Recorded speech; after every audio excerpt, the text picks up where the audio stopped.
I've gotta say, Fushigi no Umi no Nadia was not the game I was expecting. That happens with Famidaily. There have been a lot of games that I've picked up but not had a chance to play since I've started making these episodes. I read the description of this one as an RPG, saw a couple screenshots, and went, okay, got it. But those are things that would give you the wrong impression here. Fushigi no Umi no Nadia was the first animated television series by Gainax, an animation studio whose second television series would break everything. For their first series, they went a little bit less ambitious. It was the story of a young girl being hunted by pirates for her connection to an ancient kingdom of treasure. Hang on, sorry, got these notes mixed up with Laputa Castle in the Sky. In this show, there's an undersea voyage to the lost kingdom of Atlantis, where a terrible super weapon awaits. And everything is powered by blue crystals, including the one around her neck and... Oh, wait a second, this is Atlantis, the Lost Empire. Why do these notes keep getting mixed up? Alright, let's just move on to the game. The Famicom version of Fushigi no Umi no Nadia is a strategy RPG, but not one with a story, and not one that makes any sense.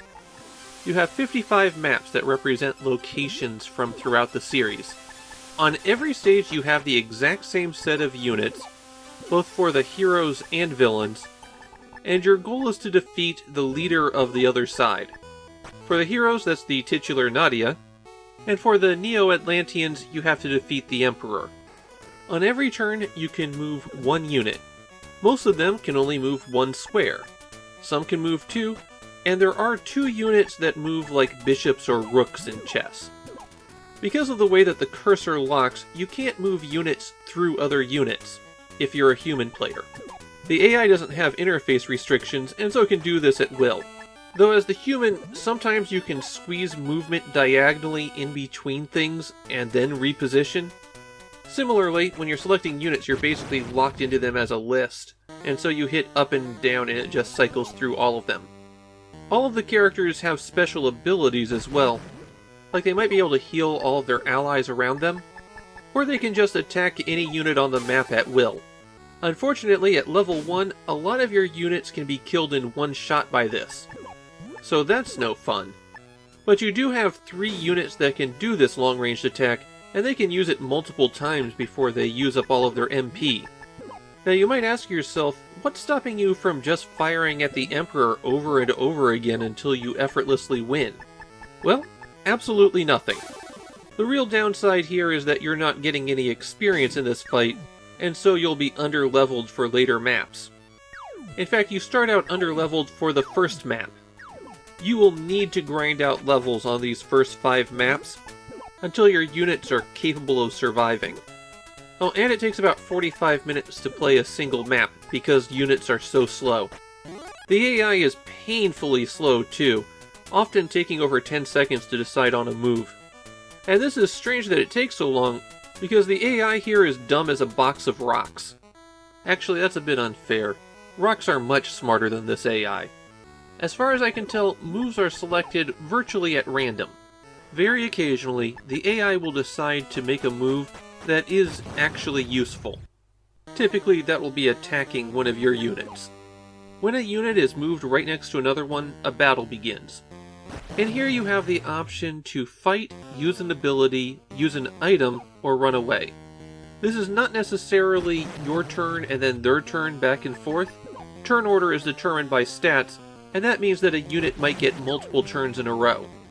Now, even though you might have just a normal human being attacking a giant monster or sky fortress, the damage seems to be about the same regardless. Basically, the pieces on the map don't really represent the characters that they seem to, which I guess is obvious when you have a whale swimming around the streets of Paris, or the Nautilus fighting inside the Nautilus. Really, the units here don't make any sense, and they're more icons for special abilities and stats than they are the characters or things that they appear to be. In combat, one of the special abilities is just overwhelmingly powerful. If you manage to charm an opponent, then they're stunned for roughly 20 turns. So assuming that you can actually hit your opponent, they're going to be dead. At random points, items will appear on the map, You collect these just by walking on top of them, and then for most of them you can use them in battle. There's a booster that will double your damage, and the pod that will let you automatically run away. The gem that everyone's chasing down applies random status effects during the fight. The most frustrating of these is the lightning bolt, which you use on the map instead of in combat, and it does a ranged attack on every opposing unit. If the AI gets it early on, half your force is dead. But even if you can't kill everyone in one shot, it is so difficult to inflict damage in this game that it's absurdly overpowered. If you manage to defeat an enemy in combat, then you get some experience points. And once you have enough of those, you'll level up and gain some stats. Win or lose, after the battle you're given the opportunity to save, and Fushigi no Umi no Nadia offers an absurd 6 save slots. If you choose to play against another human being, you both have to have your own saves so that you can load up the stats. In fact, playing 2 players against yourself is what I'd recommend initially, so that you have an opportunity to gain some experience points. If you defeat the initial 50 maps, then the final 5 stages will unlock. Going back to the television series for a moment, it was not a financial success for Gainax. It might have killed the studio outright, except they retained the rights for the video games. And so they made several video games, and those were big successes. Including this one, for some reason. The other games released at that time are more traditional RPGs and adventure games using footage from the show. I found some really divided reactions to the Famicom game. Some people hailing it as a masterpiece, and others pointing out everything that I've already pointed out.